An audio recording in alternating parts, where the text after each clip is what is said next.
اعوذ باللہ من الشیطان الرجیم بسم اللہ الرحمن الرحیم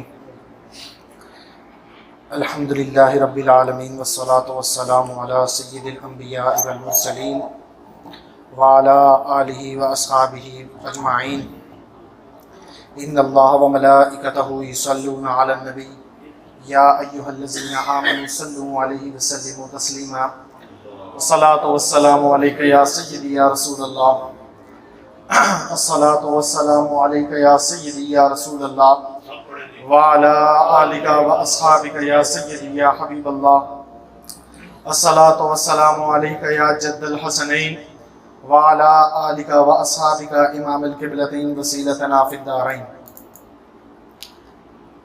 کرم بن کر سخا بن کر، کرم بن کر سخا بن کر، عطا بن کر وفا بن کر، کرم بن کر سخا بن کر، عطا بن کر وفا بن کر، خدا کا نور آیا ہے محمد مصطفیٰ بن کر، خدا کا نور آیا ہے محمد مصطفیٰ بن کر۔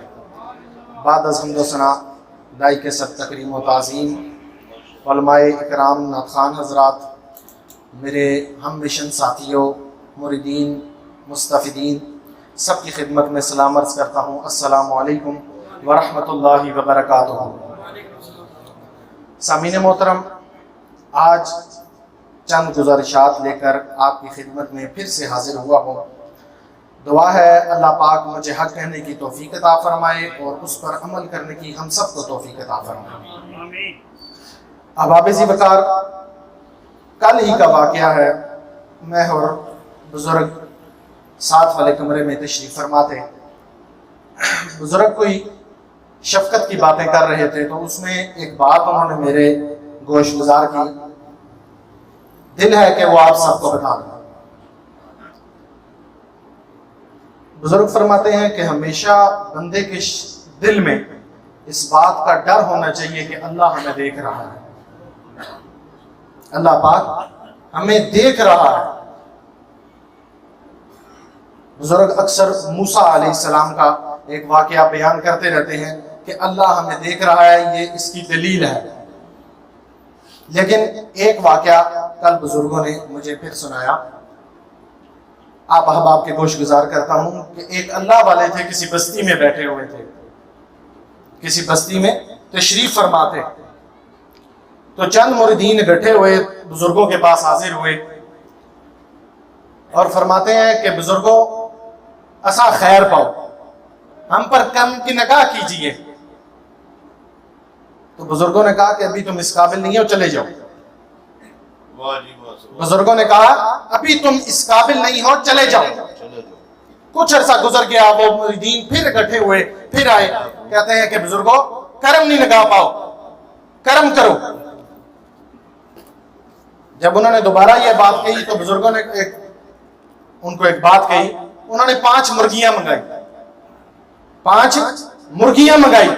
تو جب 5 مرغیاں منگائی، ایک ایک مرید کو ایک ایک مرغی عطا کی کہ جاؤ اس کو ذبح کر کے لے آؤ، لیکن دیکھے کوئی نہ، جاؤ اس کو ذبح کر کے لے آؤ لیکن دیکھے کوئی نہ۔ ایک مرید کوئی کڑکا نہ تلے ہوئے، کوئی پھٹے نہ تلے ہوئے، کوئی کس تلے کو کس تلے، 3-4 انہاں مرغیاں ذبح کران دیا تو 2 انہاں موڑن دیا، 2 مرغیاں وہ واپس لے آئے۔ تو جب بابا جی نے کہا کہ تم مرغیاں کیوں لے آئے ہو واپس، یہ تو ذبح کر کے لے آئے، تمہیں ایسی جگہ کوئی نہیں ملی جہاں کوئی نہیں دیکھ رہا تھا؟ انہوں نے کہا جی ہمیں کوئی نہیں ملی۔ ان مریدین نے کہا کہ بزرگوں ایک بات ہے، ہمیں ایسی کوئی جگہ نہیں ملی جہاں ہمارا رب نہیں دیکھ رہا تھا، ایسی کوئی جگہ ہم نے اس دنیا پہ نہیں دیکھی جہاں ہمارا رب ہمیں نہیں دیکھ رہا تھا۔ تو اگر آپ بھی یہ بات سمجھتے ہیں کہ ہمارا رب ہمیں دیکھ رہا ہے تو محفل میں ذرا ایکٹیو ہو کر بیٹھیں۔ ہمارا رب ہمیں دیکھ رہا ہے یا نہیں دیکھ رہا ہے؟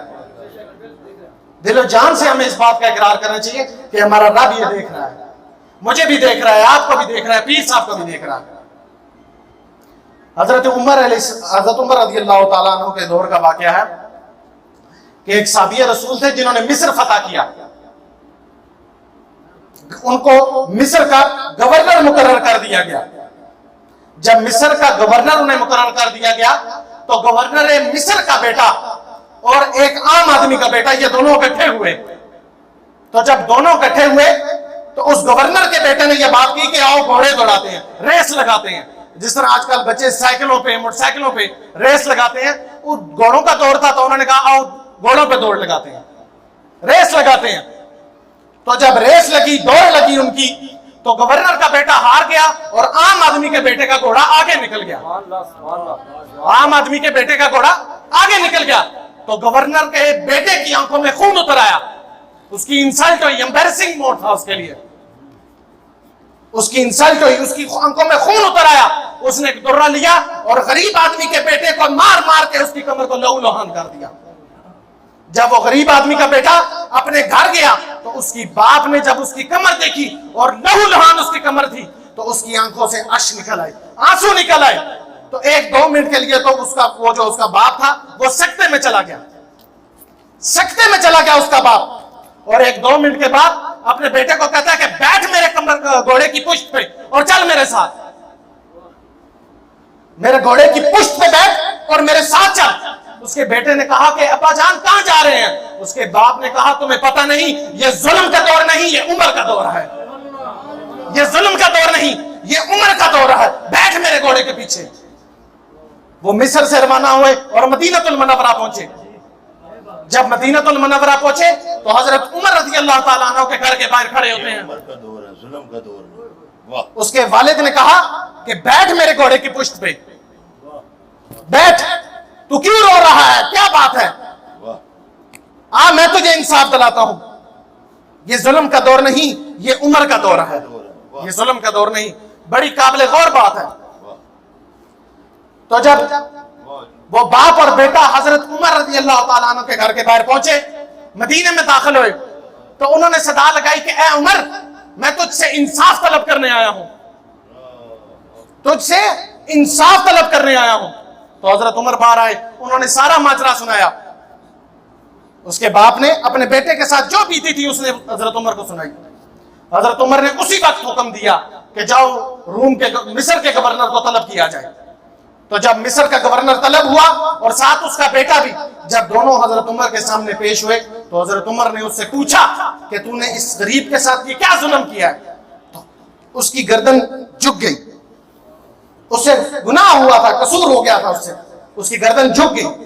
تو جب حضرت عمر نے یہ بات دیکھی تو انہوں نے کہا اس گورنر کے بیٹے کو بھی انہی دروں سے مارو۔